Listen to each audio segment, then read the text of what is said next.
तो इन सब के और आपके सवालों का जवाब ढूंढने की कोशिश करेंगे हम आज के इस सेशन में। So hello everyone, this is Tanisha Shekhawat and welcome back to your own channel NEET marvels. So guys, आजकल बहुत सारे आपके कमेंट्स हमें देखने को मिल रहे हैं जो स्पेकुलेशंस चल रहे हैं age limit and attempt limit को उसके बारे में। तो हमें लग रहा है काफी ज्यादा कंफ्यूजन एंड नेगेटिविटी फैल रहा है बच्चों में, जो बच्चे सिंसियरली प्रिपरेशन कर रहे हैं काफी सालों से और जिनको लगता है कि उनका जो डिसीजन है नीट 2025 में अपीयर होने का, उसको अगर एज लिमिट लगा, अगर अटेम्प्ट लिमिट लगा तो वो इम्पेक्ट कर सकता है। तो ऐसे ही इन सभी बच्चों के लिए आज का सेशन रहने वाला है, तो एंड तक अच्छे से इसको देखना। ओके बच्चों, तो अगर हम एक एक करके बात करें कि स्पेकुलेशन आखिरकार आई कहाँ से, तो वो आई हमारी जो राधा कृष्ण कमेटी की रिपोर्ट रही, उसमें जो रिफॉर्म्स के लिए पॉइंट्स दिए गए थे वहां से। तो बच्चों, अगर हम एक एक पॉइंट देखने की कोशिश करें तो पहला तो हमारा ऑनलाइन हाइब्रिड एग्जाम या फिर मल्टी स्टेज एग्जाम के मॉडल्स की बात करें तो वो तो एग्जाम को एरर फ्री करने के लिए, लीक ना हो सके उसको इंश्योर करने के लिए कुछ मॉडल्स प्रपोज किए गए हैं जो कि धीरे धीरे लग सकते हैं। बट यहाँ पर बच्चों की जो है चिंता वो नहीं बढ़ती है, बच्चों की चिंता बढ़ती है इस वाले पॉइंट से। ओके बच्चों, यहां से, क्योंकि यहां पर बात की गई है कि जो अटेम्प्ट लिमिट है वो लगाई जा सकती है ताकि एस्पिरेंट्स का नंबर थोड़ा कम हो और मैनेजेबल सिचुएशन बन पाए। तो इस सभी जो अटेम्प्ट लिमिट की स्पेकुलेशंस हैं उसको अच्छे से एनालाइज करने के लिए बच्चों हम एक एक करके जितना भी डेटा, जितने भी फैक्ट्स प्रेजेंट है उनको देखने की कोशिश करेंगे और एनालाइज करने की कोशिश करेंगे कि क्या 2025 में हमारी जो अटेम्प्ट लिमिट है वो लग सकती है क्या।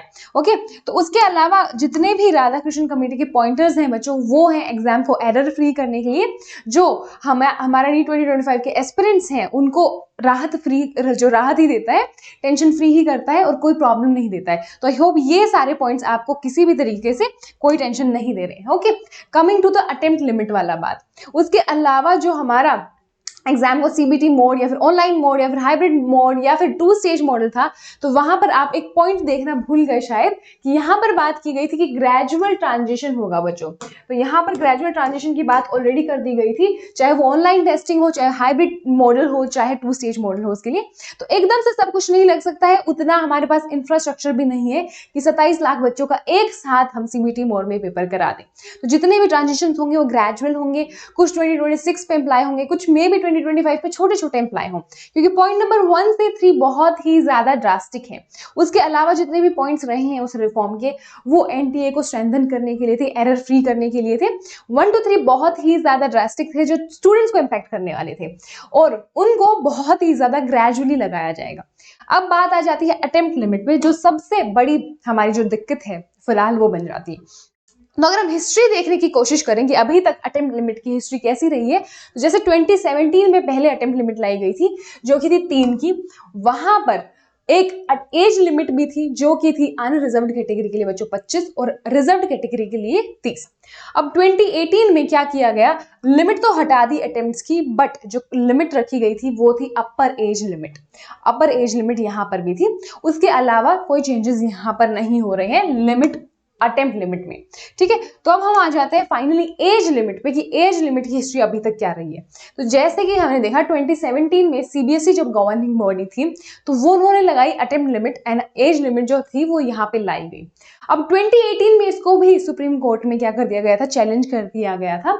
और क्या बात यहाँ पे की गई थी कि जो एज लिमिट है वो पॉसिबल है एआईपीएमटी पे, जो नीट से पहले हो रहा था, जो सिर्फ 15% सीट्स कवर कर रहा था बच्चों। जितनी भी मेडिकल सीट्स हैं इंडिया की उनमें से सिर्फ 15% कवर कर रहा था।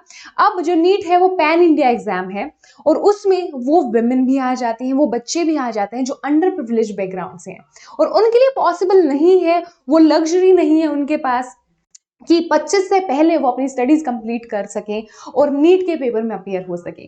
तो ऐसे बच्चों को, ऐसे अंडर प्रिविलेज बच्चों को ध्यान में रखते हुए अटेम्प्ट लिमिट, एज लिमिट जो, क्योंकि अटेम्प्ट लिमिट तो पहले हटाई गई थी, एज लिमिट को यहाँ पर चैलेंज कर दिया गया था। ठीक है, तो ऐसे बच्चे अभी भी बहुत सारे हैं कंट्री में, तो वो बात भी आपको अभी भी याद रखनी होगी।